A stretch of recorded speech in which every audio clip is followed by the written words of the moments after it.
Welcome to Last Dawn Stories channel. In my past life, my sister stole my betrothal and married the golden dragon crown prince. Little did anyone expect that after the wedding, the prince would destroy his own inner core, abandoning 10,000 years of cultivation to descend into the path of heartlessness. As a result, she was condemned as an ill omen, bound to the pillar of shame with soul-suppressing chains. Meanwhile, I married a lowly black dragon, yet gave birth to a child of the purest golden blue dragon bloodline. The moment the child was born, it became the heir of the dragon clan, and I was revered by all as the dragon mother. During the succession of heirs with a general amnesty, my newly released sister rushed at me with a ferocious expression. "I am the crown princess, I am the true dragon mother." In the midst of the fight, she fell into the flaming mountain, yet her serpent tail tightly coiled around me, letting the spiritual flames consume us both. When I opened my eyes again, I had returned to the day we were both to be married. She drugged me and, without hesitation, stepped into the bridal sedan chair to marry the black dragon. Yet she didn't know that the ability to lay an egg of the purest bloodline never depended on the black dragon, but on me, the sole descendant of the ancient divine beast, the azure dragon. "Susan, why have you changed your mind again?" My mother stood before the bridal sedan with a worried expression, earnestly trying to persuade me. Though Charles is the son of the Dragon King, he was born to a concubine of the black dragon lineage, whose status is lowly. "If you follow him, I fear you'll suffer endless scorn. The golden dragon bloodline is pure, and Chandler is the dragon prince. Back when you were recognized by the family, you swore you'd marry no one but him. Your father and I swallowed our pride and pleaded with the Dragon King to secure this marriage for you, and now you," sitting inside the bridal sedan, Susan interrupted with a cold laugh. "Mother, you've raised my sister for over 1,000 years, though not by blood. You're closer than kin. I should have realized sooner that you could never truly wish me well." Hearing their conversation clearly, I understood. Susan must have been reborn too. She thought our parents' arrangement for me to marry Charles was merely a casual match on the surface, when in truth, it was a far-sighted plan for my benefit. After all, in our past life, it was Charles who securely held the crown prince's position, and it was I who laid the dragon egg of purest lineage, its golden and azure scales intricately intertwined. Shortly after she married Chandler, he suddenly destroyed his inner core, annihilating 10,000 years of cultivation in an instant. The dragon clan was thrown into turmoil. Chandler was the only golden dragon born in the clan in over 10,000 years. Golden dragons possess extraordinary talents and innate formidable strength. The entire dragon clan had placed high hopes on him, expecting the clan to grow stronger under his leadership, yet he actually abandoned his own cultivation, even left the dragon clan, and fell into the path of heartlessness. The only variable in Chandler's life during this period was marrying Susan. The Dragon King was furious, believing Susan to be an ill omen, and bound her to the pillar of shame with soul-suppressing chains, subjecting her to daily torment. The Dragon King had 9 sons, and legend has it that when it came to his grandson's generation, a golden blue divine dragon with the bloodline of the ancient mythical azure dragon would be born, a once-in-a-millennium occurrence, with a bloodline of utmost purity and unfathomable power. But all the azure dragons in the dragon clan had long been extinct. Thus, the dragon princes competed to marry wives and take concubines from other clans, hoping to produce golden azure dragon eggs. However, they were not pure golden dragons, and the wives and concubines only gave birth to ordinary dragon eggs. Over time, a fairy openly mocked the Dragon King. "Ha ha ha, you really love to boast. The ancestors of antiquity have long perished, yet you still delude yourself with thoughts of their bloodline." The Dragon King's face turned livid with rage. He could only pin his last hope on Chandler, while incidentally arranging a marriage for his despised son as well. Under such circumstances, I became pregnant shortly after marrying Charles. At 3 months, my body was suddenly enveloped in golden blue light, which caught the Dragon King's attention. When the golden blue dragon egg was laid, the heavens and earth were stirred with dramatic changes. The Dragon King was overjoyed and immediately designated the next heir to the dragon clan. Charles temporarily holds the position of crown prince, and I have once again become the revered crown princess. During the change of heirs, a general pardon was issued. Susan, just released, rushed toward me like a madwoman. "I am the crown princess of the dragon clan. I am the dragon mother." The guards moved to apprehend her, and in the struggle, she was struck by a guard's palm and fell into the flaming mountain. Just as everyone thought she had been consumed by the spiritual flames, she suddenly transformed into her true form, wrapping her serpent tail around me and dragging me down. The firelight reflected in her eyes, filled with venomous hatred. "Bella, even in death, you'll be my cushion. All of this is what you owe me." When she was recognized and brought back to the Serpent clan, I finally learned that after she was lost in the demon realm, my parents were heartbroken. They picked me up from the roadside and raised me as a substitute to ease their sorrow. Susan hated me to the core, believing I had stolen her identity, affection, and glory. But when I was burned by the spiritual flames of Blazing Mountain, I discovered an ancient mark of the Azure Dragon, a divine beast, within my inner core. If they hadn't taken me back to the Serpent clan, my cultivation would have been far greater than this. I don't owe them anything. Susan thought that by marrying Charles, she could lay golden dragon eggs. Little did she know, the ability to give birth to a pure-blooded golden divine dragon offspring never depended on him, but rather on me, the sole descendant of the ancient divine beast, the Azure Dragon. Before I knew it, I had already been sent into the Chandler Palace. I finished the wedding ceremony with Chandler and waited alone in the hall for him. Charles is a black dragon, with only the tip of his tail tinged with his father's golden hue. Even so, my children could be golden-green dragonlings shimmering with dazzling radiance, let alone Chandler, whose bloodline is so pure. As long as we consummate the marriage and have dragon offspring, Chandler's vow of celibacy and cultivation of the emotionless path won't affect me at all, right now. My only worry is whether Chandler will reject me if he finds out I'm not the Snake Clan princess, that my identity and lineage are shrouded in mystery, and call off the engagement. Gritting my teeth, I flicked my fingers, and the dazzling pearls illuminating the hall instantly dimmed. As soon as Chandler entered the hall and approached me, the flying bridal veil obscured his vision. Then, a swath of red cloth covered his eyes. I took the opportunity to push him down onto the bed. Chandler didn't resist at all and laughed, saying, "I thought my bride might be a bit shy on our wedding night, but it seems I worried for nothing." He took it as playful intimacy between husband and wife, letting me have my way, but in the end, I was exhausted from all the effort. While he remained full of energy, flipping over to pin me down, I suddenly found myself at a disadvantage, terrified that he might remove the red cloth at any moment, my whole body tensing up in fear. Chandler abruptly groaned, tightening his grip on my hands. "Relax a little, Bella." With that, he lowered his head and kissed my lips. In my dazed state, I thought he was asking for a kiss. Many years later, on a certain day, I sat in the courtyard enjoying the rain when the scent of grass and earth mixed in the air suddenly made me realize the golden dragon had a keen sense of smell and could discern the scent of every person. Covering his eyes and thinking he wouldn't recognize me was no different from deceiving myself. It was only after Chandler received an urgent decree from the Dragon King that he finally let me go. He told me to stay in the hall and rest, but no sooner had he left than the Queen's people came to summon me. It turned out that Charles had discovered the bride wasn't me. No matter how desperately Susan clung to him, he insisted on reporting it to the Dragon King, fearing his father would blame him. Third brother, the moment I noticed something was wrong, I immediately brought Miss Susan here. Nothing happened between us. When I appeared with unsteady steps and a flushed face, everyone turned pale. It's already absurd enough for brothers to marry the wrong brides. Although Charles and Susan had nothing, Chandler and I had everything. My mother knew the truth and couldn't meet my eyes, her gaze flickering away. My father was furious. Naturally, he wanted his own bloodline to unite with the noblest and purest lineage of the Dragon Clan. When I found out I had been part of the wrong wedding procession, I was first in disbelief, then my eyes reddened.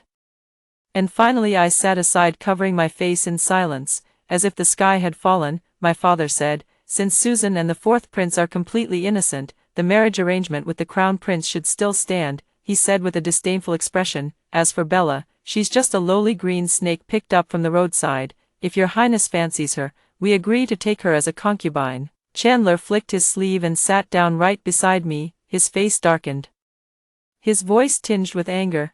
"Chandler, have sworn to take only one wife in this lifetime. Does my father-in-law wish for this prince to break his oath and suffer divine retribution? Moreover, my marriage is not something you have the right to decide." Chandler's words were harsh, and my father immediately fell silent. After all, he couldn't defeat Chandler, so he could only flush red and look pleadingly at the Dragon King. Unexpectedly, Susan fell to her knees with a thud and declared loudly, "I am willing to marry Prince Charles. His Highness is as graceful as a jade tree in the wind, with extraordinary bearing. Susan has long admired him. I beg Father and Daddy to grant us your blessing." Everyone looked down at her in disbelief, utterly perplexed. After a long silence, the Dragon King ultimately respected Chandler and Susan's wishes. deciding to let the mistake stand. After leaving the hall, my father refused to give up and insisted that Susan apologize to Chandler, hoping there might still be room for negotiation, but he didn't realize that in Susan's eyes, Chandler wouldn't remain the Dragon Prince for much longer,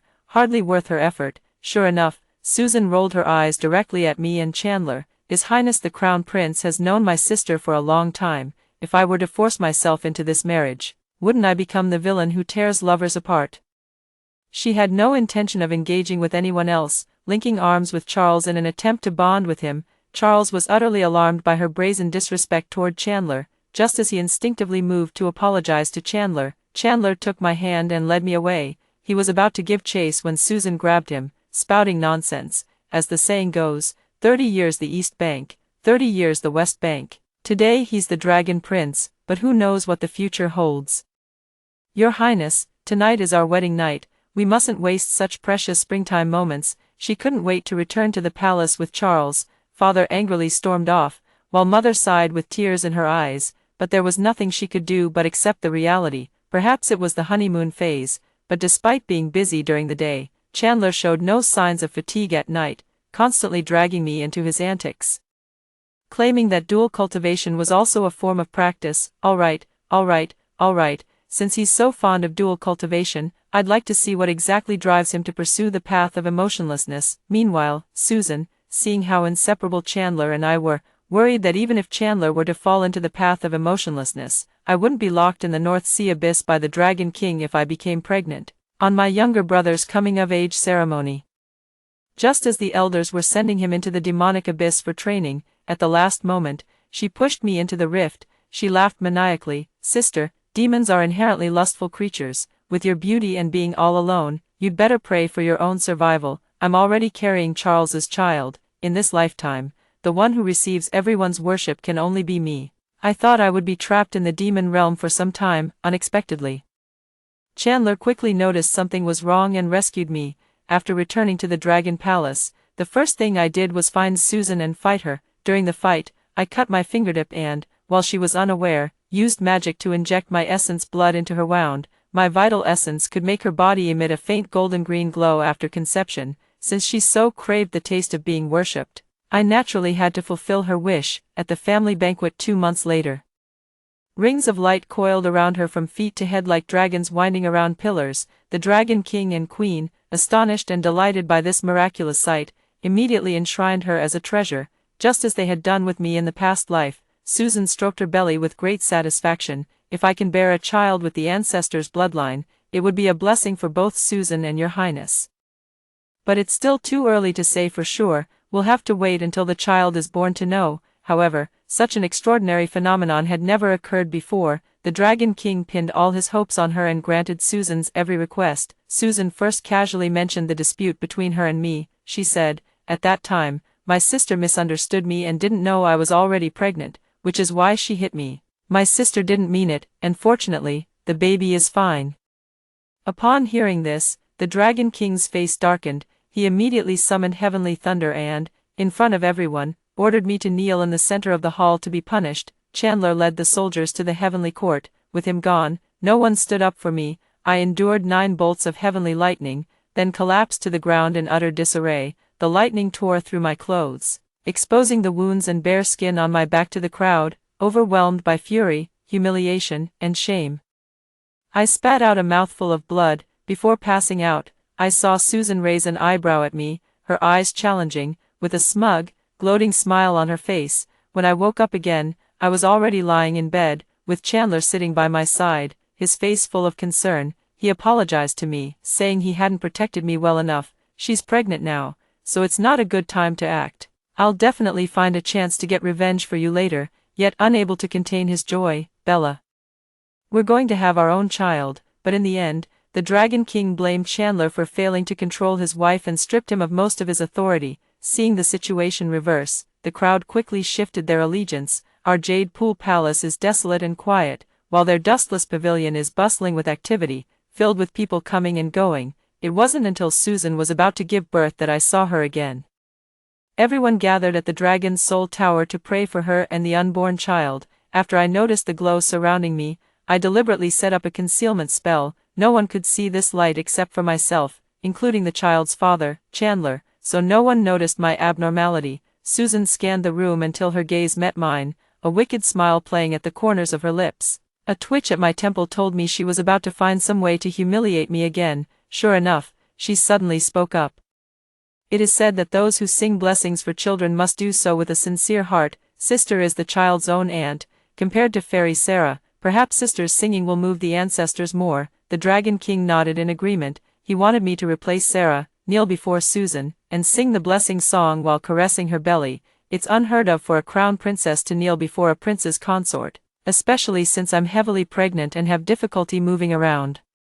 Chandler was about to step in to stop it, but I held him back. Her high profile and ostentatious behavior only proves how convinced she is that she's carrying the offspring of an ancient divine beast. The more she flaunts it, the greater the backlash she'll face after giving birth. Under the watchful eyes of everyone, I knelt before Susan. Susan looked down at me from above, the corners of her lips curling into a triumphant smile. I calmly finished singing the celebratory song and bowed in prayer. Sister, you've done even more thoroughly than Fairy Sarah. She curled her lips in a mocking smile and said, when the little divine beast is born, maybe you can take care of it. You might even be more attentive than a wet nurse. Seeing that the Dragon King was actually considering Susan's words, Chandler frowned, visibly displeased. The atmosphere at the scene was tense, just as everyone held their breath, afraid of being implicated. Susan suddenly let out a cry. She clutched her abdomen. Her face twisted in pain. She's going into labor. A group of people hurried back to Dustless Pavilion, where Susan was screaming in pain inside the room while the others waited outside. The Dragon King paced back and forth, consumed by anxiety. The Queen ordered fine wine to be prepared, ready for celebration. After an unknown length of time, the midwife ran out with a face full of joy. It's born, congratulations. Dragon King, the fourth consort's dragon egg has a blue, ah. She suddenly let out a piercing scream, and the dragon egg she was holding flew out of her hands. Everyone watched helplessly as the dragon egg, which had been shimmering with gold and blue, rapidly darkened and turned black before their very eyes. The egg fell to the ground, its shell cracking open. Everyone held their breath, staring intently, hoping the darkness outside was merely due to the dragon hatchling breaking free from its shell, until, from within the shell, emerged a hatchling with the head of a dragon and the body of a snake, its entire form pitch black. The Dragon King immediately smashed his wine cup, erupting in fury. When Susan was pregnant, the radiance about her simply couldn't be concealed. Every celestial being who visited the Dragon Palace had seen it, and the news had long spread throughout the 6 realms. The demon realm had been watching closely. After all, the divine dragon's power was unfathomable. If the immortals and demons were to battle again, they would be in serious trouble. Upon learning that Susan had given birth to a hatchling with a dragon's head and a snake's body, not even a pure black dragon, the Demon Palace held a 3-day feast to celebrate and mock, thoroughly humiliating the Dragon King and the Dragon Clan. Charles, as usual, first distanced himself from the matter, trembling as he pleaded for mercy before the Dragon King. Father, I truly know nothing. How would I dare to deceive you? Naturally, the Dragon King didn't believe him. In his fury, he ordered Charles to be whipped 50 times. Susan had just given birth and was physically weak. The Dragon King imprisoned her soul and tormented her with the fires of karma for 3 days and 3 nights, subjecting her to unbearable suffering before finally releasing her. Dustless Pavilion was placed under a ban, and no one was allowed to leave, as the Crown Princess and her nominal elder sister. The Queen ordered me to go in her stead to visit Susan on her behalf. Susan lay on the bed, her face pale and contorted in pain. Though the Dragon King had clearly only punished her soul, her body was covered in horrifying wounds, a shocking sight. I suddenly remembered what Chandler told me, "I'll definitely find a chance to avenge you later," and couldn't help but smile. As soon as he saw me, he gritted his teeth and said, "Was it your doing, Bella? How dare you trick me? Why? In your previous life, your child with Charles was clearly a golden blue divine dragon. Did you seduce another dragon prince and give birth to this bastard?" I curled my lips, gently touched my belly, and silently enjoyed her disheveled state, enraged by my indifferent attitude. Susan shouted, "Just you wait, I'll never let you have your way. I will definitely uncover the truth and expose your shameless, wanton nature." I smiled and said, "I'll be waiting," but she and Charles had already fallen out of favor with the Dragon King and were confined to the Dustless Pavilion. unable to move an inch. If she wanted to deal with me, she first had to get the Dragon King to lift their ban. No sooner had I returned to the Jade Pool Palace than I heard that the fourth prince's newborn cub had suffocated in its swaddling clothes. By the time the wet nurse discovered it, the tiny child had already gone stiff. After all, it was his own grandson. Unable to bear it, the Dragon King still went to take one last look. As soon as Susan saw the Dragon King, she fell to her knees before him. Her eyes were red, overwhelmed with grief. "Father." Susan and His Highness refused to believe this was just an accident. "We beg you to investigate thoroughly." He was still so young, yet fell victim to such cruelty. "The one behind this has a heart more venomous than a serpent." The wet nurse knelt trembling beside her. "Today in the courtyard, only the crown princess has come." When I was summoned to the Dragon Palace for an audience, Susan was still weeping uncontrollably in the hall. The Dragon King sat in the main seat, his expression dark. "Crown Princess, the nanny said that today, you were the only outsider who saw the cub. When she went back in to care for it, the cub had already stopped breathing. Do you have any explanation?" I supported my waist, my expression calm as usual. "Father, I did go to see the cub, but when I left, it was still perfectly fine. The wet nurse was responsible for caring for the young one, since she insinuated something about me. Then I can also say it was her negligence that caused the young one to suffocate and die. Bringing me up is nothing more than an attempt to shift the blame onto me." Susan immediately retorted, "Impossible. The wet nurse took such good care of the child. I trust her completely." I glanced down at Susan. "So what you're saying is, as the cub's aunt, I harbored murderous intentions toward him. I'm about to become a mother myself. Why would I harm a newborn cub? Perhaps someone is resorting to unscrupulous means, attempting to frame me by using the cub's death to achieve their own ends." Susan's expression changed. The Dragon King pondered for a moment, then granted me a seat to sit down first, which indicated he somewhat believed what I said. Susan added, "Father, after my sister saw the cub, she left the dustless courtyard. The guards all know the time she left. As long as we determine when the cub suffocated, we can deduce the time the killer struck." She seemed very confident, likely because the cub was killed right after I left. Even if they couldn't pin the blame on me, if the real culprit wasn't exposed today, I would remain the prime suspect, and my reputation would be ruined. I smiled and said, "What a coincidence. I was actually using the moon water mirror to amuse the cub at the time." As I left, I kept looking at the mirror while walking. The moon water mirror can replay scenes, proving my innocence. Perhaps it might have even captured the figure of the real culprit. Susan's face instantly turned deathly pale as she understood my veiled threat. Her lips trembled as she finally relented. "Father, I believe my sister is right. The wet nurse is indeed the most suspicious. I suggest we first imprison the wet nurse in the water dungeon and subject her to harsh interrogation." Susan had really played her cards well. If the wet nurse died in the water dungeon, everyone would surely suspect that I silenced her to make her take the blame, and I would still be unable to explain myself clearly. I had just transformed the moon water mirror when Susan suddenly leaped up and grabbed the wet nurse by the neck. Her sudden emotional outburst and attack on the wet nurse left everyone momentarily stunned. In the blink of an eye, the wet nurse was lifeless. "It's her." Susan appeared hysterical. "It must be her." The Queen urged Charles to quickly restrain her and calm her down. Since Susan insisted it was the wet nurse, the Dragon King didn't press the matter further. The crystal courtyard was draped with mourning decorations everywhere. Seeing that the young ones were all gone, the Dragon King also lifted the ban on Crystal Pavilion. Susan's little stunt wasn't completely fruitless, though the price she paid was extremely high. When I went to offer incense for the cub, Susan shot me a vicious glare. "Bella, don't get cocky. You won this time, but next time you won't be so lucky."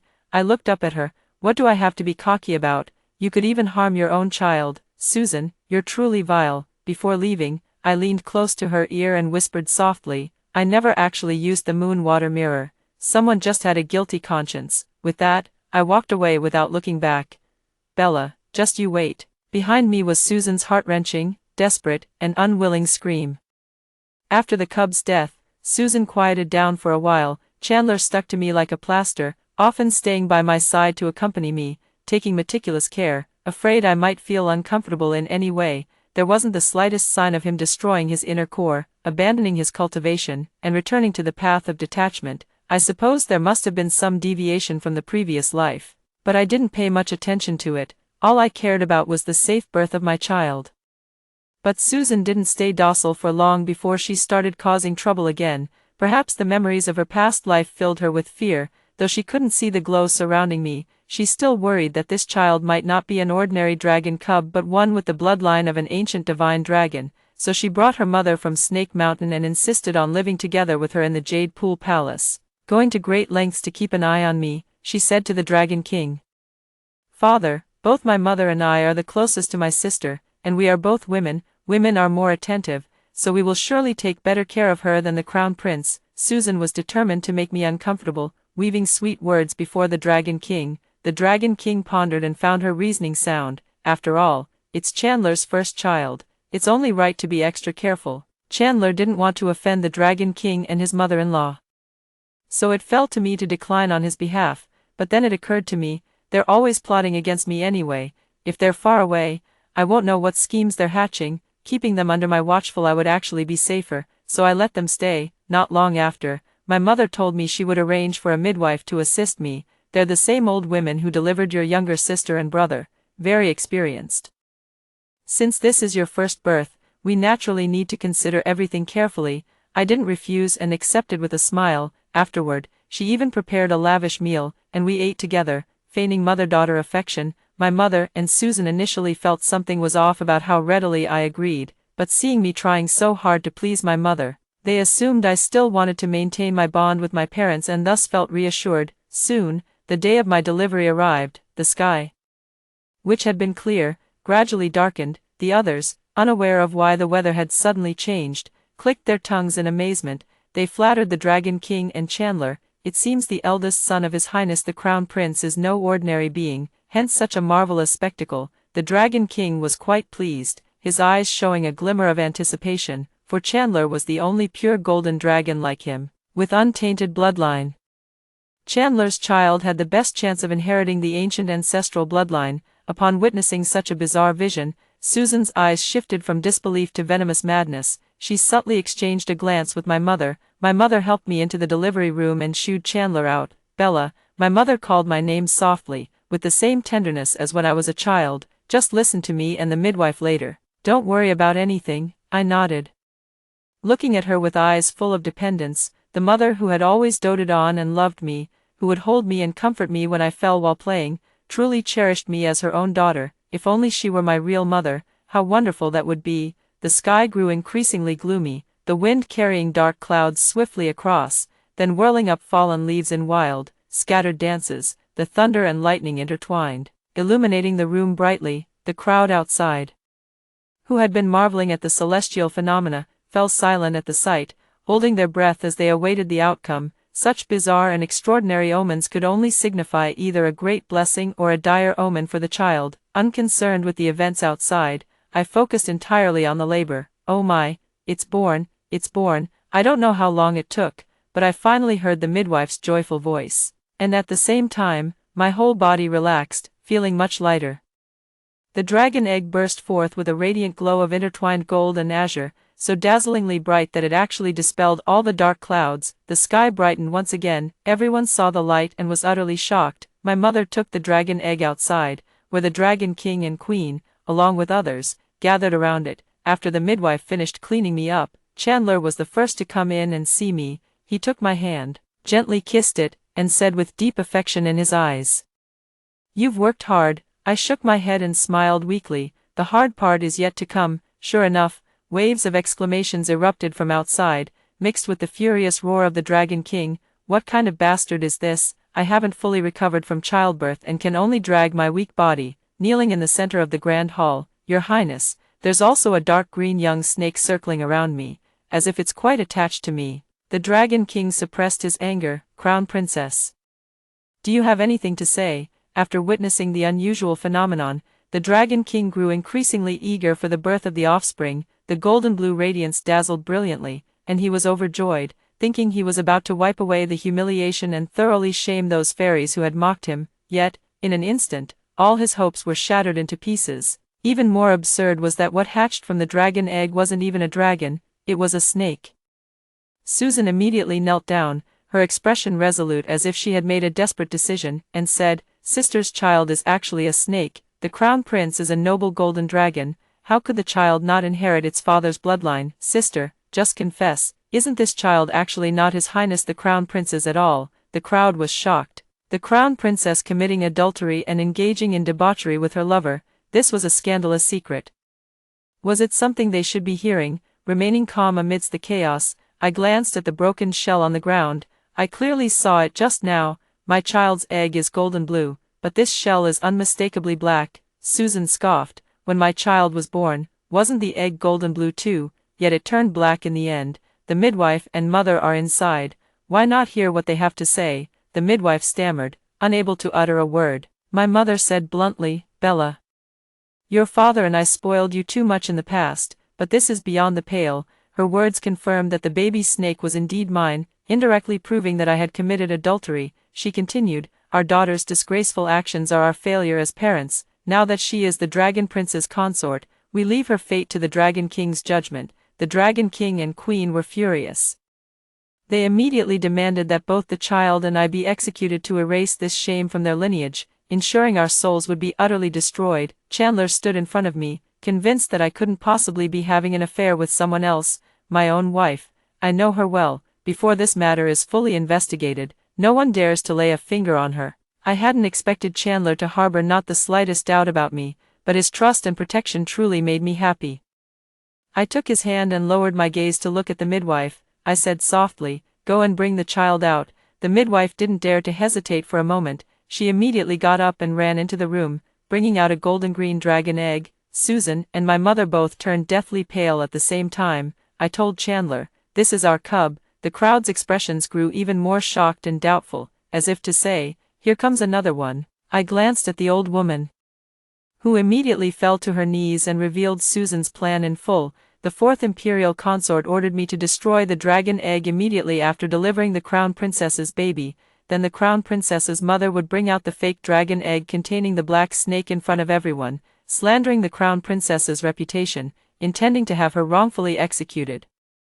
They never expected that the midwife had long been bribed by me. The lives of her entire family were in my hands. As if sensing something, the hatchling inside the dragon egg suddenly stirred, causing the egg to shake, and cracks began to form on its shell. The hall, previously filled with arguments, abruptly fell silent as all eyes turned to the dragon egg. The crack in the shell grew larger and larger until something burst out. A golden dragon hatchling emerged from the egg.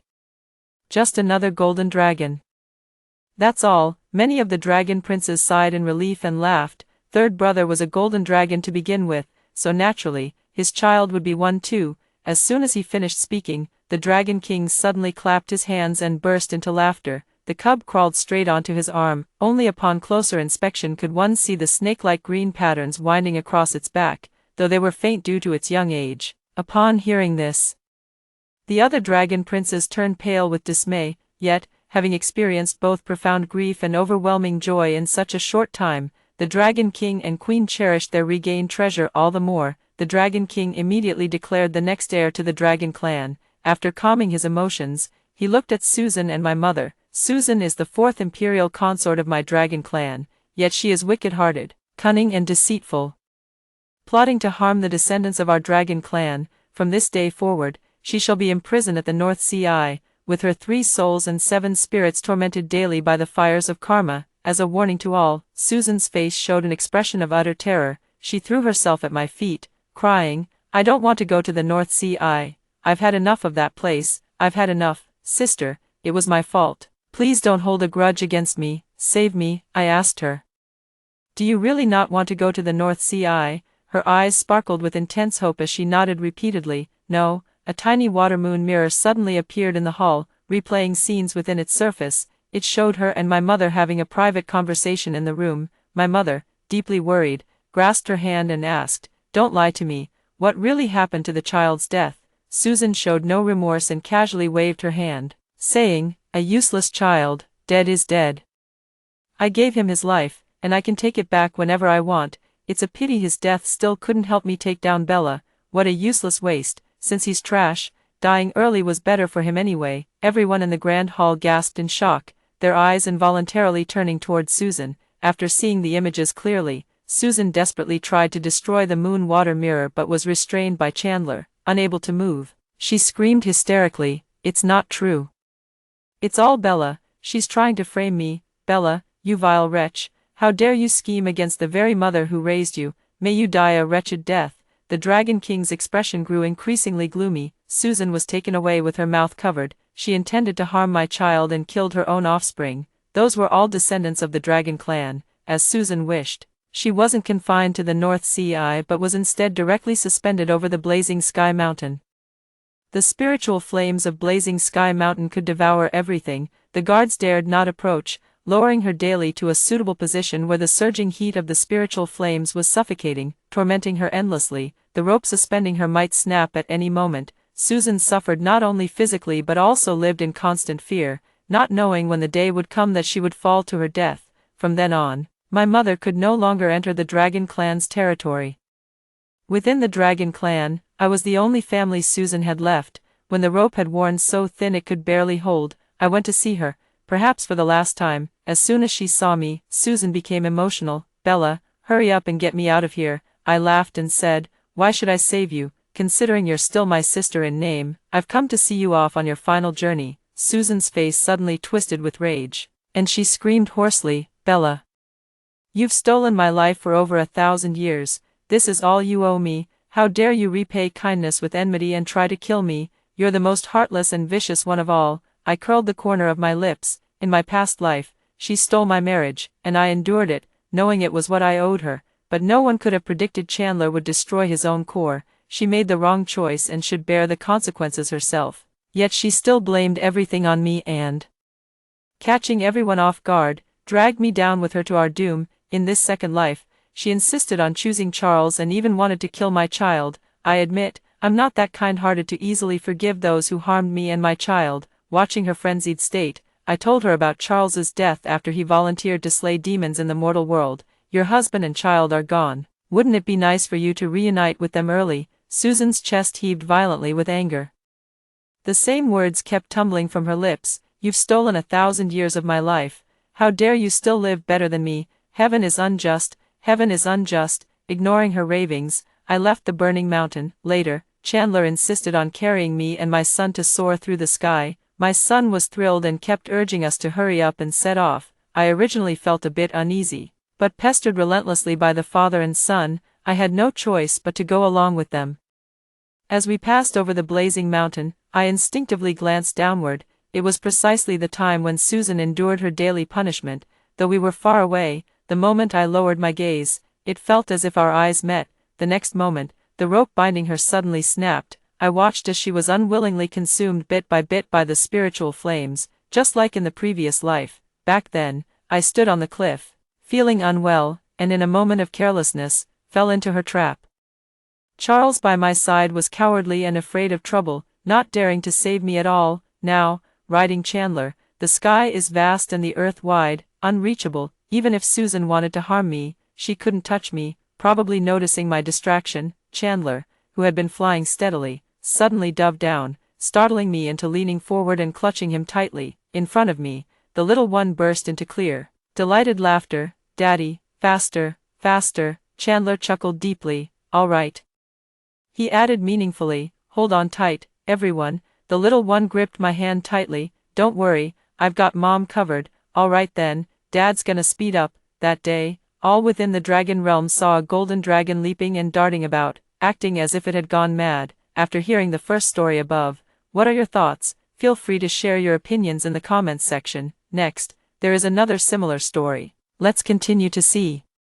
I was originally the most noble golden dragon princess of the Dragon clan, yet after taking a husband, I hatched the most lowly giant python. The maid Lucy, however, hatched the purest golden dragon offspring. My once doting parents called me a bastard and cruelly stripped me of my dragon tendons. I writhed in pain, lifting my eyes to beg for help from the brother who had always doted on me.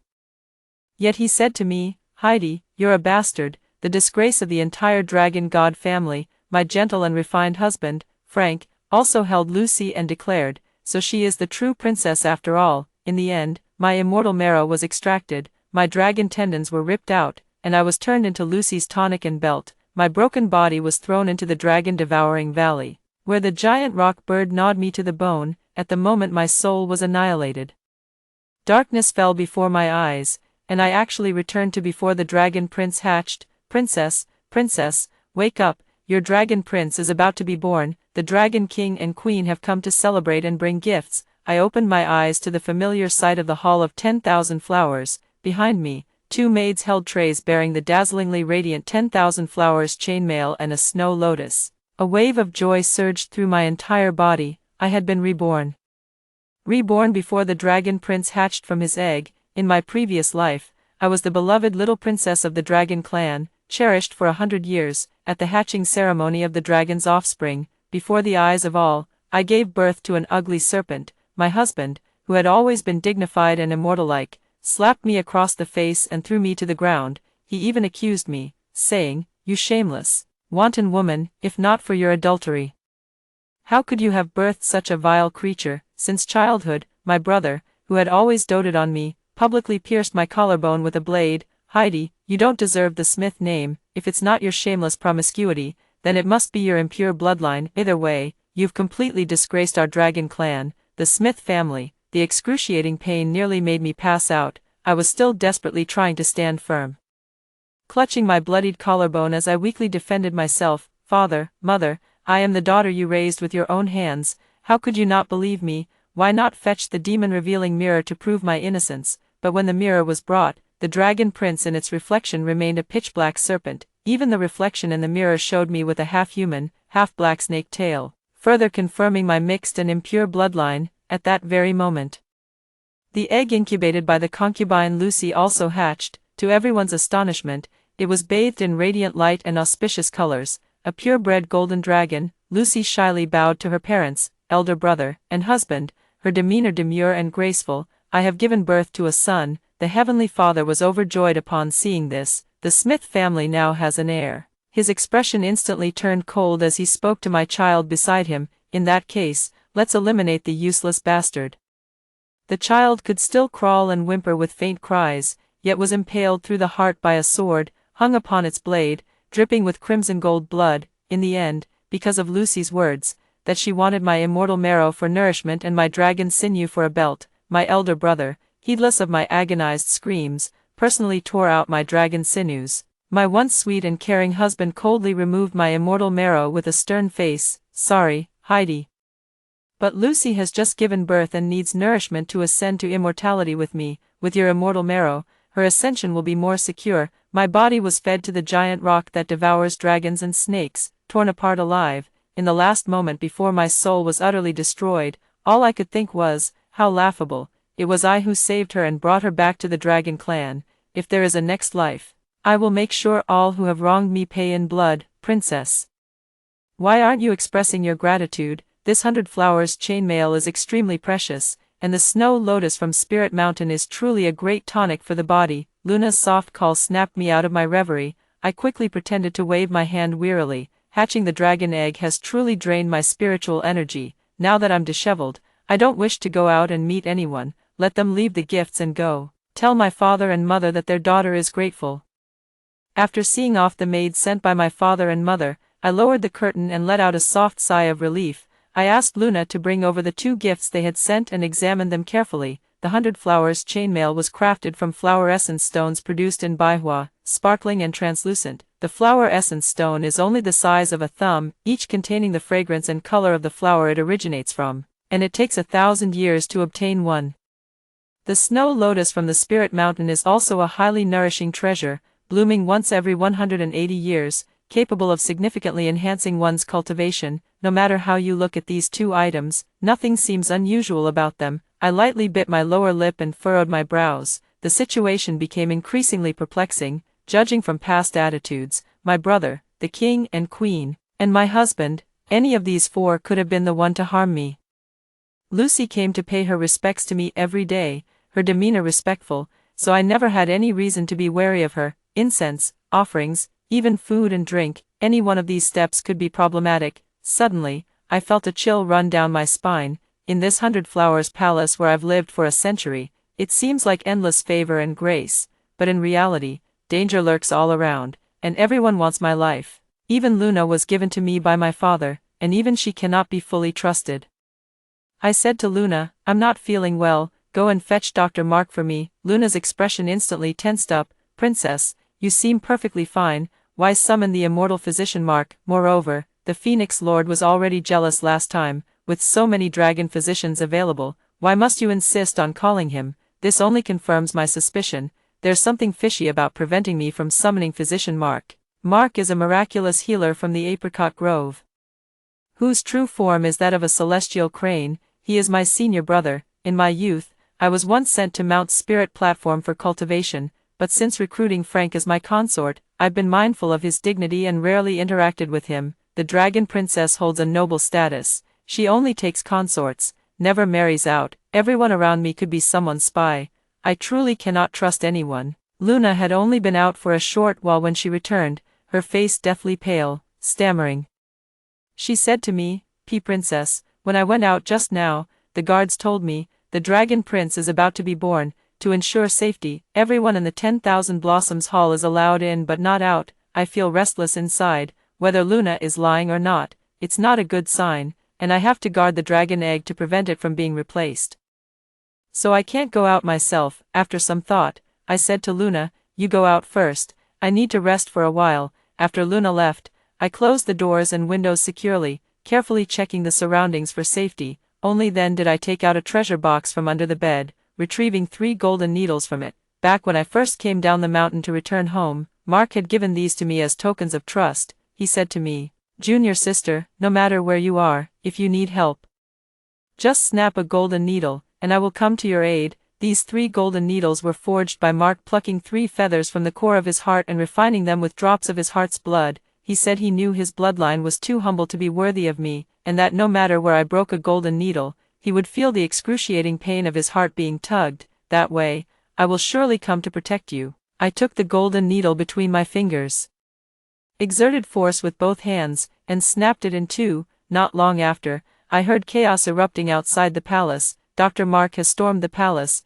Dr. Mark has stormed the palace." The moment I opened my eyes, I saw Mark rushing in, his expression urgent, dressed in pristine white robes that outshone the snow as he forced his way into the Hall of 10,000 Flowers. This is the only person I can trust in both my lifetimes. The moment we met, my eyes involuntarily welled up with tears. "Senior brother," Mark comforted me. "Heidi, don't be afraid. Now that your senior brother is here, I won't let anyone harm you." He checked the gifts sent by my father and mother for me, and also looked at the few tonics I usually take, saying there were no issues. But when he placed his hand on my pulse, his expression changed abruptly. He said to me, "Heidi, your pulse is very strange, as if mixed with some other bloodline. The serpent's bloodline is cold and faint.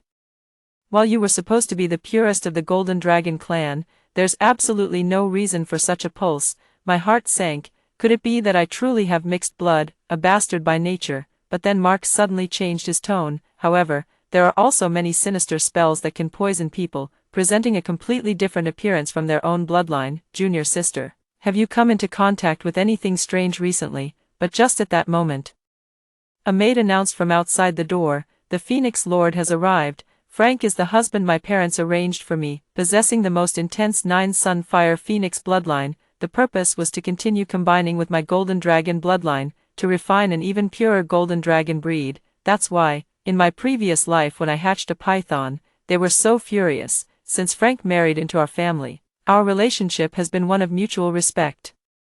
There's just one thing, he absolutely despises Mark, and ever since I got pregnant, he replaced my physician. If he saw Mark here with me, who knows how jealous he'd get. But when Frank burst into my room, all he saw was my lower half transformed into a dragon, while my upper body remained human, coiled on the bed, guarding the dragon egg about to hatch. I was alone in the room, with no sign of another person. Frank's expression shifted from anger to joy, replaced by his usual charming smile. "I just heard that Dr. Mark stormed the palace, and I was worried about Heidi's safety, so I rushed over." I didn't respond to his words, but instead retorted sharply, "It wouldn't be difficult for a female dragon to have 2 husbands." The scene from my past life, where he personally extracted the immortal marrow from my wailing body and presented it to Lucy, is still vivid in my mind. I can't be sure when he started betraying me. Frank was taken aback for a moment. Traditionally, it's always been male immortals who have concubines. When has there ever been a female immortal with male consorts? Besides, ever since our marriage, I've been completely devoted to Heidi. I cut him off. What about Lucy then? Lucy was originally just a maid I picked up casually while traveling abroad. She was my dowry attendant, always serving me with meekness and respect, until one day, when Frank, drunk, took her into his chamber, and from then on Lucy became one of the household. I have always sympathized with Lucy and never felt jealous because of this. Even Frank joked with me about it. Heidi doesn't get jealous at all. Seems like this husband of yours isn't that important to you. He completely forgot about Mark and the whole incident, thinking I was suddenly feeling jealous for no reason. Is Heidi suddenly getting jealous over her husband? I'm flattered, I said coldly. You're allowed to be jealous. But I'm not, in this way.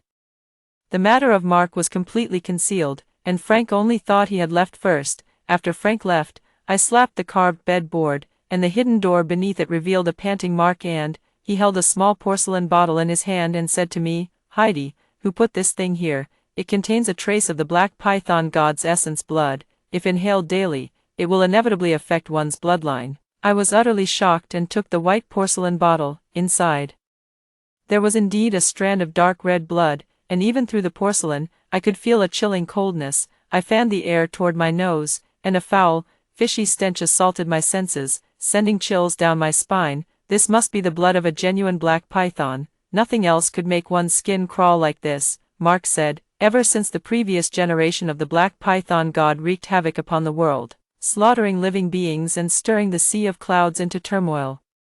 Your father once led the dragon army to suppress them, and in the end, the black serpent fell. Its bloodline was exterminated, completely eradicated. Now, where did this blood of the black serpent god come from? My mind was in turmoil, chaotic thoughts swirling through my head. When the dragon clan was exterminated, even Frank was among them. There might have been more than one person who took advantage of the chaos to preserve the blood of the black serpent god. And this bed placement for hatching dragon offspring was personally selected by Frank, arranged by Lucy, and even inspected by my mother. Too many people have handled it. However, there's one person who absolutely cannot escape responsibility. That would be Lucy. In her previous life, she was the biggest beneficiary. No matter who it was, she had the strongest motive. I snatched the porcelain bottle containing the black python god's blood and tucked it into my robe. Then I instructed Mark and Senior brother, the dragon clan is now in grave danger, and everyone wants me dead. Now, the only person I can trust is you. Guard this place for me, and make sure no one swaps the dragon seed. I called Luna over and began counting the maids of the Hall of 10,000 Flowers. Head to the chamber of concubine Lucy.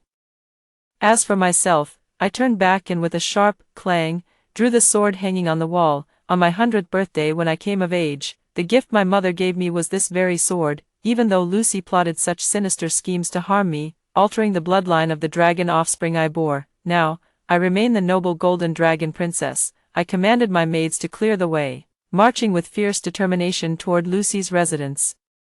Dragon cultivation emphasizes holding on to the substantial while embracing the void, maintaining purity of heart and few desires, which is why there are rarely any stimulating novelties throughout the year. This time, the incident of Lucy and me simultaneously giving birth to dragon offspring and hatching them at the same time was already an unprecedented novelty. Now, as a princess, I personally took charge and went to the concubine's chamber, which to outsiders appeared as if I was consumed by jealousy.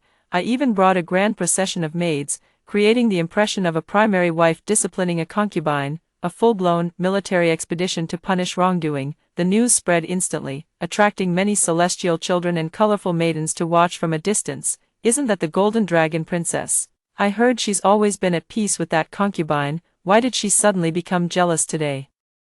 The dragon offspring is about to be born. Isn't it too late to beat the concubine now? Shoo, what do you know? I heard that today. Dr. Mark barged into the Hall of 10,000 Flowers. The two of them were senior and junior fellow disciples, sharing a deep bond. Who knows what Dr. Mark might have said?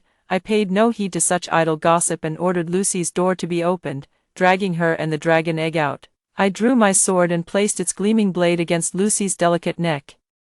Lucy, I once saved your life. Over the years, ask yourself, have I not treated you like a sister? Even when Frank took you in, I never made things difficult for you. Why did you deliberately try to harm me? Lucy seemed utterly terrified, her delicate face streaked with tears, looking like a frightened little white flower. She cried out to me, Miss, what are you talking about? I can't understand a word of it. Lucy had always presented herself with an image of purity and innocence. In the past, I might have been swayed by her vulnerable, rabbit-like demeanor, but the agony of being torn apart in my past life is still vivid in my mind.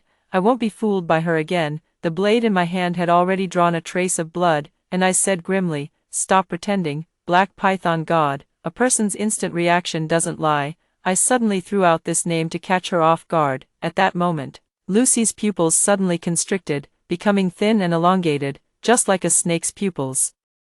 I saw it clearly. There's absolutely no mistake. Then, she smiled slightly, lifting her usual weak and innocent expression like a skin-peeling ghost removing its mask. In its place emerged a chillingly cold smile. My palms were sweating, but I gripped the sword hilt tightly, holding her firmly in place. "If you dare move, I'll strike you down with this sword instantly, scattering your soul to the winds. Even if you truly are the Black Python deity, do you really think you can defeat me? I possess the golden dragon bloodline, naturally suppressing all serpent kind. It's a dominance of blood, not to mention, my cultivation is just half a step away from ascending to immortality. Don't say Lucy might just have some connection with the Black Python God. Even if she were the true Black Python God herself, I'm confident I could suppress her in a real fight. Open attacks are easy to dodge, but hidden arrows are hard to defend against. As the Golden Dragon Princess, the most valiant and skilled warrior of the Dragon Clan, what I've never feared is brute force." But the Lucy before her only responded with a cold, mocking smile. "I know the princess is brave, but how foolish it is to rely solely on brute force. That's what men do. All you know is reckless fighting, yet you still fell to my schemes and became my defeated opponent." These words struck like a thunderbolt. I could feel a flicker of terror cross my face, my voice trembling uncontrollably. What did you say?" Lucy simply watched me with composed ease. The princess asks, and I answer. My anger flared up, the rage from my past life when my child was murdered surging through me. In an instant, Lucy was tightly bound by the demon binding rope around my waist. With a sharp crack, I slapped her hard across the face. Lucy didn't seem to care at all. Instead, she twisted her half-swollen face into a smile, her snake-like eyes still fixed intently on me. "Yes, that's right. This time you know, but what does knowing change? 3 days from now when the egg hatches, you'll still give birth to a lowly black serpent." A deafening roar echoed in her mind. Lucy, she had been reborn too. She appeared utterly confident, completely indifferent. "It seems nothing I do can change the final outcome." Lucy continued to gaze at me with cruel amusement, whispering in my ear, "Sister, haven't you always thought yourself superior? Let me tell you. I am the descendant of the Black Serpent God, the very bloodline your father once slaughtered as his enemy.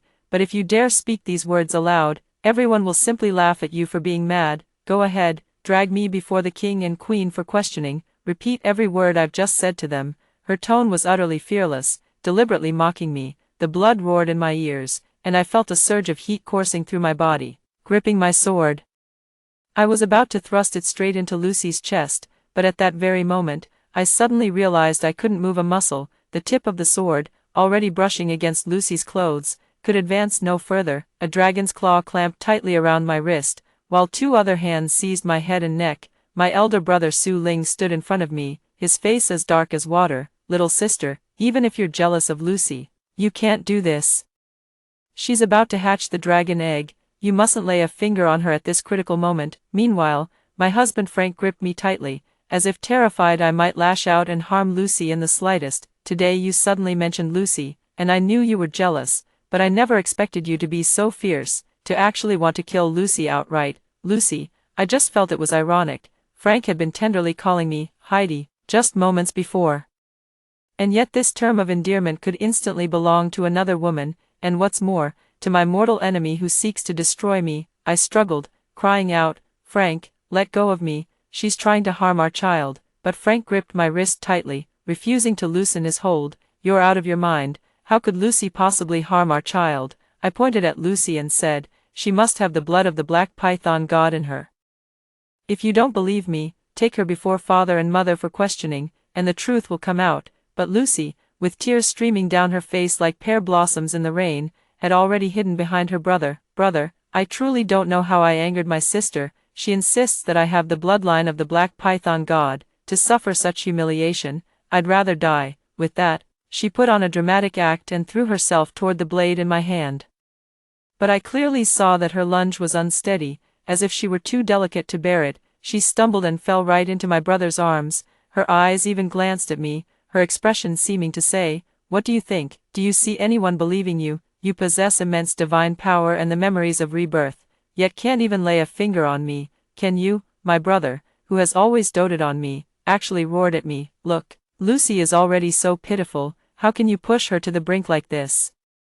Furious, I clenched my teeth and couldn't help retorting, "As the eldest son of the dragon clan, can't you even recognize our own bloodline? Lucy claims to be a mere mortal with no lineage, yet she also laid an egg and wants to hatch it at the same time as me. Who knows if she's carrying some bastard child?" My words struck hard, casting a shadow over both my brother's and Frank's faces. The elder brother said with a grim expression, "Heidi, don't talk nonsense, who knows?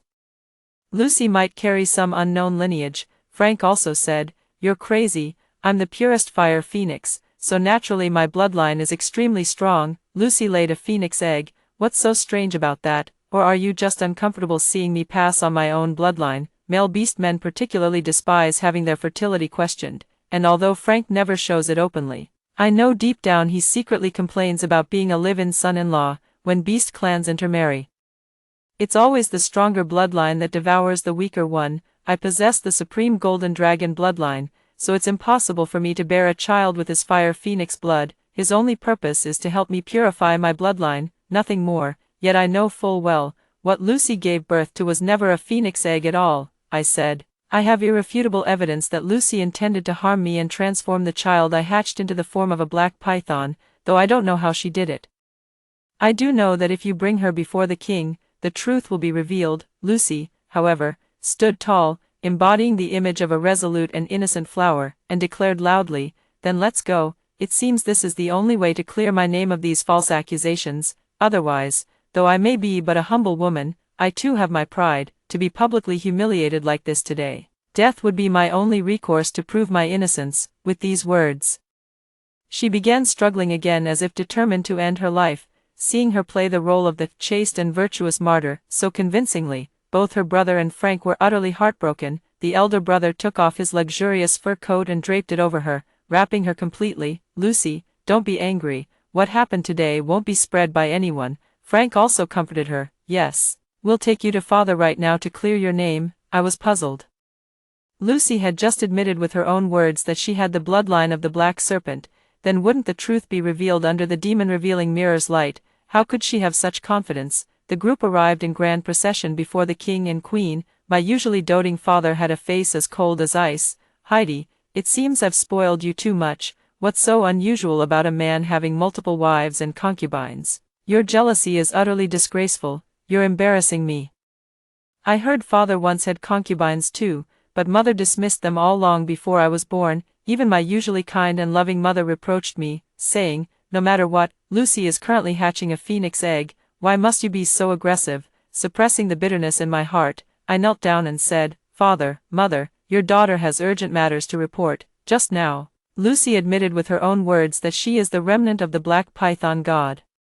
But Lucy beside her threw herself forward, tears streaming down her face, shouting hoarsely, "Miss, all these years I have served you with all my heart and soul, never showing the slightest disrespect.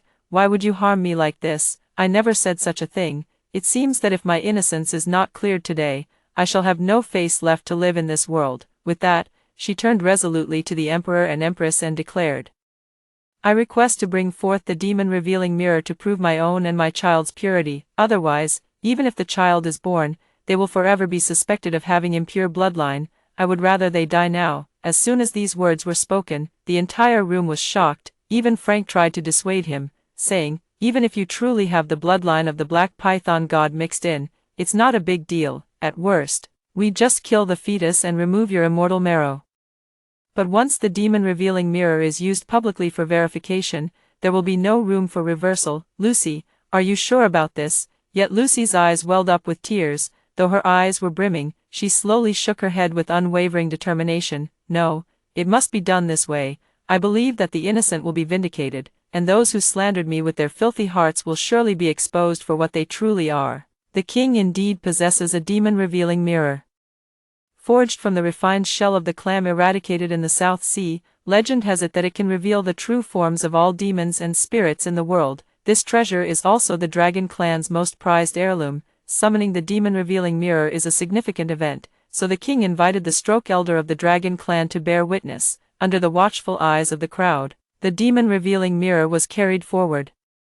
The elder brother himself was about to remove the veil covering the demon-revealing mirror. At that very moment, suddenly called out, "Wait, first young master, let me ask you this, if the demon-revealing mirror can restore my innocence, what should be done to those who falsely accused me?" His question left everyone in the hall at a loss. The king, feeling his dignity challenged, said displeasedly, "Naturally, they should be punished. Even a princess cannot act with impunity." Lucy nodded. Finally steadying herself, the silver-glowing demon-revealing mirror was raised before Lucy. Everyone held their breath and stared into the mirror. The next second, I was struck as if by lightning. The empty mother-of-pearl mirror of truth actually revealed nothing. Contrary to my expectations, Lucy did not transform into a giant black python. I exclaimed urgently, "That's impossible, I still have evidence." I pulled out the white porcelain bottle from my robe and said hastily to the king and queen, "My daughter has more evidence. This is what I found hidden under the bed. It contains a strand of the black python god's essence blood." At that very moment, I noticed Lucy's body move almost imperceptibly. Her right hand seemed to twitch slightly, forming a gesture as if making a secret hand seal. But when father took the porcelain bottle and looked, his expression immediately changed. He threw the bottle to me, his voice suppressing icy fury. "Heidi, see for yourself. This is not the black python god's essence blood at all. It's unmistakably the purest golden dragon blood. I can't believe my ears. This is clearly the black python blood that Mark, Yen, and I saw. How could it have turned into golden dragon blood?" The porcelain bottle in my hand shattered violently, leaving my palm dripping with blood. Yet I felt no pain at all. Only staring blankly at the crimson gold blood trickling from my palm. What did the people around me say? I couldn't hear. I just stared fixedly at that crimson gold blood, as if I had returned to my previous life. The newborn child was impaled on the tip of a blade, and the blood dripping down was precisely this same crimson gold hue. Crimson gold. Something flashed through my mind.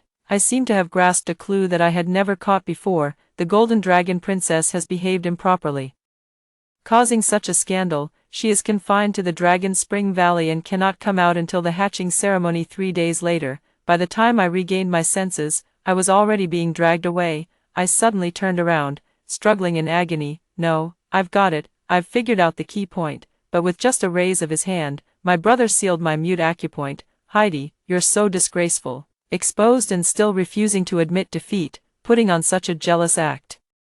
Go into house arrest quickly. Fortunately it's only for 3 days."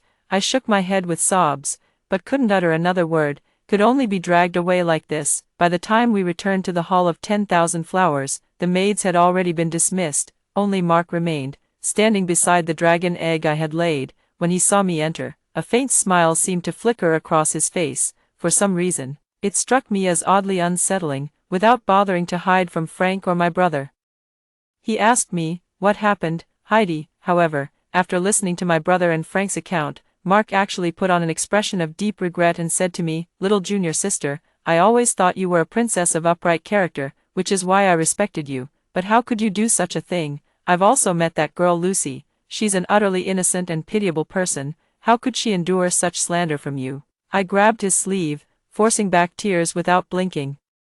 "Senior brother, it's not like that, please let me explain." But with a flick of his sleeve, he knocked me to the ground. "Heidi, you've disappointed me so much." With that, he turned and stormed off in a huff. I could no longer hold back and burst into tears, covering my face. I was still sent to Dragon Spring Valley. This is where dragon prisoners are held, right next to the dragon-devouring valley used for executions. My pure dragon bloodline naturally carries an extremely rich allure, an irresistible delicacy for the rocks. From time to time, giant golden-winged rocks would swoop down with piercing shrieks, crashing against the bars of the cave. Although these railings are made of 1,000-year-old ice, they cannot be broken open, yet the memories from my past life still make my heart race with fear. Holding the dragon egg, I shiver in the freezing cave. Who knows how many prisoners have died here? The scent of blood lingers in the air.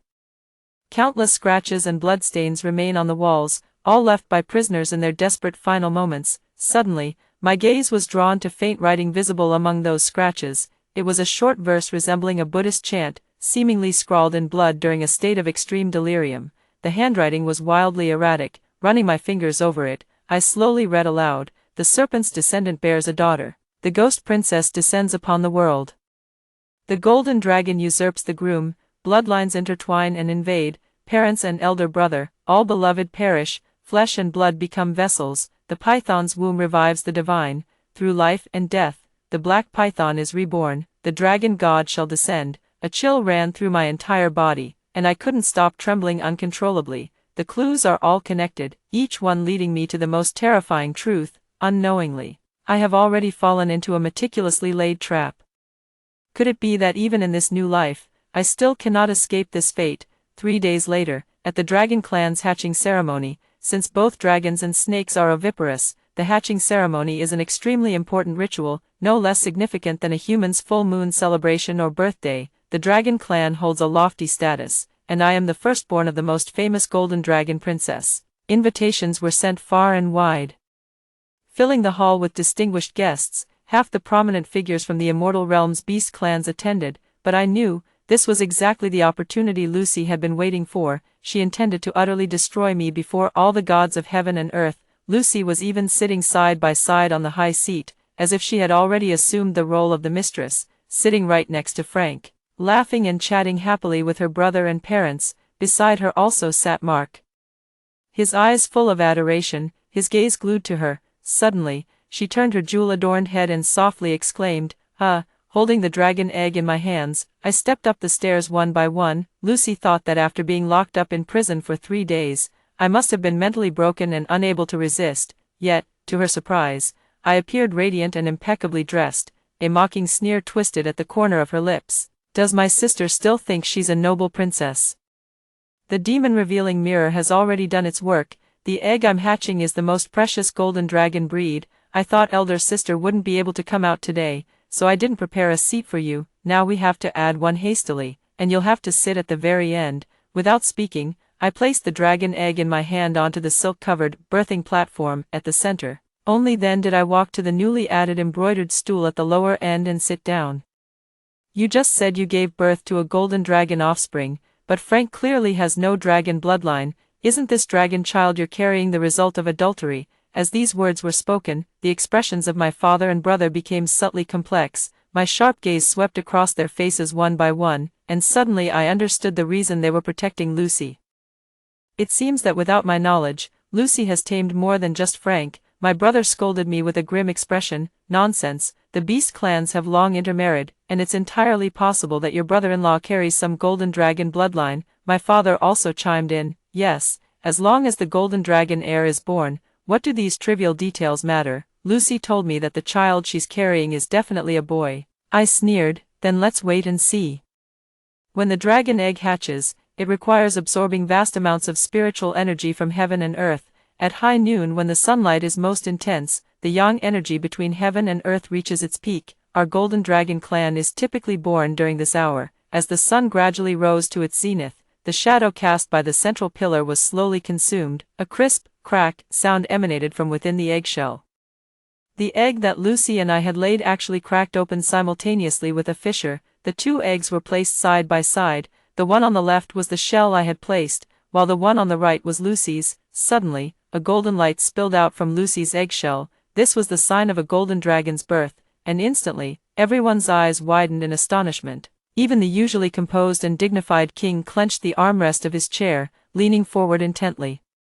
Everyone held their breath, afraid to blink and miss a single moment. Moments later, only piles of shattered eggshells remained on the 2 platforms. Clearly, the egg I had placed hatched into a black python, and what hatched from Lucy's egg was a golden-scaled dragon of the rarest kind. The entire hall erupted in uproar. Every eye in the room instantly turned toward me. Lucy pointed at me and shrieked, "Guards! Drag this wanton harlot to the dragon's maw abyss." The guards around me surged forward.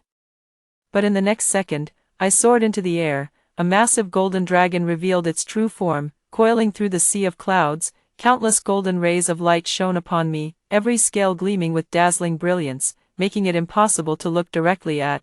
Dragons instinctively feel an innate pressure when encountering one of higher bloodline than themselves, so the dragon clansmen below knelt in a vast crowd. "Greetings, golden dragon god. Yes, my bloodline has evolved once again. Ever since my rebirth, I've felt that, the power surging within my body feels different now. When I was trapped in the mountain cave, I could easily snap the bars made of thousand-year-old ice. It seems my guess was correct. The meaning behind surviving death, the dragon god descends, refers to me. Dark clouds surged across the horizon, followed by bolts of lightning striking down upon me. All cultivators who wish to return to their divine status must endure the baptism of heavenly thunder to become true gods. The dragon clan has not seen the birth of a golden dragon ascending to godhood for a long time. My brother stood there in a daze, staring at my figure. Could it be that I was actually wrong? Upon hearing this, Lucy let out a cold laugh. She hasn't even become a deity yet. The purer the bloodline, the greater the difficulty of overcoming the tribulation. It's entirely possible to be struck to the point of soul annihilation. At that very moment, the little golden dragon beneath me soared up, flying right under me. With a swift motion of its sharp claws, it diverted the lightning, deflecting most of the force that was meant to strike me. After enduring 81 heavenly thunder tribulations, I emerged completely unscathed, without even a singed or broken scale. The little golden dragon and I soared through the sea of clouds. A sight so divine it defied description. Someone pointed at the little golden dragon and shouted, "This is a supreme golden dragon, born with the power to command lightning and a divine status. Such a naturally divine child requires an extremely powerful bloodline. The golden dragon princess must be the true mother of this little golden dragon." The little golden dragon transformed into a 3-year-old child with hanging hair. Holding his hand, I steadily descended from the clouds.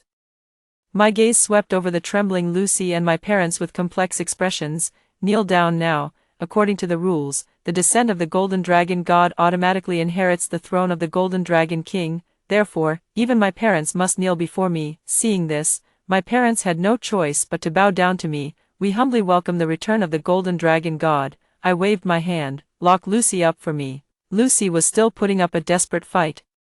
"My son helped you survive the heavenly tribulation, yet instead of gratitude, you repay kindness with enmity." But I exposed her true nature. "Take a closer look. Is this really your son?" I ordered someone, "Bring that little black python from earlier." As a result, the moment the little black python was placed on the ground, it raised its body and eagerly slithered toward Lucy. Lucy's face turned ashen as she collapsed to the ground. This can't be. How did you know?" My gaze swept heavily across before settling on Mark's face. "Actually, this is all thanks to senior brother Mark. If it weren't for his early collusion with you, I wouldn't have uncovered the truth so quickly." Mark's usually handsome and refined face couldn't maintain its composure anymore, as he looked at me in panic. "Heidi, you're my junior sister after all. It was also me who helped you discover the blood of the black python god. How can you say Lucy and I are in league?" I waved my hand. And a surge of divine power pressed down on the little black python lying on the ground. The illusion of the spell faded away, revealing before everyone's eyes a trembling, featherless baby crane. At this, the entire crowd erupted in uproar, especially when the older brother's face turned red with anger, gritting his teeth as he spoke to Lucy. "Bitch, you actually lied to me. You clearly said the child in your belly was my royal heir." Frank, standing nearby, looked even more grim. You too actually." At these words, the entire room was shocked. Lucy's ambition was now laid bare. She had infiltrated the dragon clan and seduced these men of high status, clearly with ulterior motives. Lucy collapsed to the ground, bound by demon-sealing chains, and was dragged away. The Queen Mother asked me, "Heidi, what on earth is going on?" It all started with that Buddhist verse I discovered in prison. When the dragon clan exterminated the black python god back then, they left behind a concubine from the ghost tribe. Though the ghost clan lacks combat prowess, they excel in magical disguise and transformation. As the saying goes, seeing is believing. But with the ghost clan's abilities, what you see isn't necessarily real. No matter how advanced one's cultivation may be, it's nearly impossible to see through the ghost clan's illusions at a glance. The concubine also brought along a daughter, both with altered appearances, blending in among the dragon clan. I slipped away and ended up among the common folk. Years later, while traveling the world, I encountered a little girl about to be burned alive by a witch. This was Lucy. I saved her and brought her back to the dragon clan. That witch was actually Lucy's mother in disguise, staging a desperate ploy to gain my trust. The witch was imprisoned, and in her despair before death, she wrote this prophecy on the cave wall. Meanwhile, Lucy had already been involved with her brother, Frank, and Mark, in her past life. she used the dark arts of the ghost clan to transform my child's appearance into a giant python. That's why the blood that flowed was crimson gold, because what they killed was the true golden dragon species we had been longing for. But in this life, I've been on guard. She couldn't act directly, so she sent Mark to fabricate the scheme of the black python god's blood. Otherwise, when I summoned Mark, how could he have arrived so quickly if he wasn't already with Lucy? There was no porcelain veil containing the blood of the black python god hidden beneath my bed, because Mark was the one carrying it with him. What followed was simple. While I went to look for her, I entrusted the dragon egg to my most trusted senior brother, Mark, and she took this opportunity to switch my egg with hers. And Lucy had already cast a disguise spell on the egg, so whether I hatched a crane or a snake, it would confirm the fact of my illicit affair. No wonder the demon-revealing mirror couldn't show Lucy's true form, because she's a ghost. Ghosts have no shadows, and the transformation of the black python god's blood into golden dragon blood was also a spell she cast using the abilities of the ghost clan. What she didn't know was that I possessed the true bloodline of the golden dragon. There is a little-known secret about the evolution of the golden dragon bloodline. It is the Buddhist verse. Through life and death, the dragon god descends. Through 2 lifetimes of reincarnation, she accidentally helped me. At this point, I turned to Mark and, senior brother, am I right? Mark had long lost his usual composure and was so frightened that he collapsed to the ground. His white robe also crumpled to the ground, stained with dust, as he lay at my feet, pleading desperately, "Junior sister, after all, we are senior and junior disciples of the same sect." I was momentarily possessed by evil thoughts. Please spare me, but I merely kicked his hand away in disgust. Once, he was the person I trusted the most, but who would have thought that Lucy would take advantage of this, making the person I trusted the most hurt me the deepest. From now on, I will never trust anyone again. My older brother stepped forward and said remorsefully, "Heidi, it's all my fault as your brother for ever doubting you, this despicable wretch. How would you like to deal with them? I'll personally avenge you." I flashed a radiant smile. Such venomous trash is useless to keep around, just throw it to the rock. After all, doesn't the rock love eating birds the most? Mark trembled violently as he was dragged away. Now that I've inherited the throne of the dragon clan, those who betrayed me must be punished. Lucy was forced to watch helplessly as the little crane was devoured by the rock before her eyes. Then came the punishment of having his immortal marrow extracted and his skin flayed, his tendons ripped out. In the end, his form and spirit were utterly annihilated, forcibly pushed into the dragon-devouring valley, where he was completely devoured by those greedy golden-winged great peng birds. Not even his soul remained. He was eaten clean, without a trace left, and I didn't spare my brother or father either. I sent them to the far corners of the earth, to guard and atone here, never to return. The Queen Mother once advised me, "After all, they are your brother and father." I interrupted her, "When they punished me, did they ever consider that I was their daughter and sister?" "Mother is tired. There's no need for you to intervene in future matters." Even my mother was sent by me to the hot spring palace to enjoy her retirement years. In the past, I always believed that assisting my husband and supporting my brother was my duty, but after this ordeal, I've come to understand, trust no one. For no one will save you, only I can rely on myself. I sat on the throne, holding the little golden dragon, receiving the homage of the dragon clan's descendants. All hail the golden dragon queen. I smiled faintly, gazing at the brilliant sun. From this day forward, I am the dragon god. That's all the story. What do you think of this story? Share with me in the comments section. What would you do if you were in this situation? Looking forward to hearing from you. If you liked this story, don't forget to like it, share it, and subscribe to my channel. See you next time.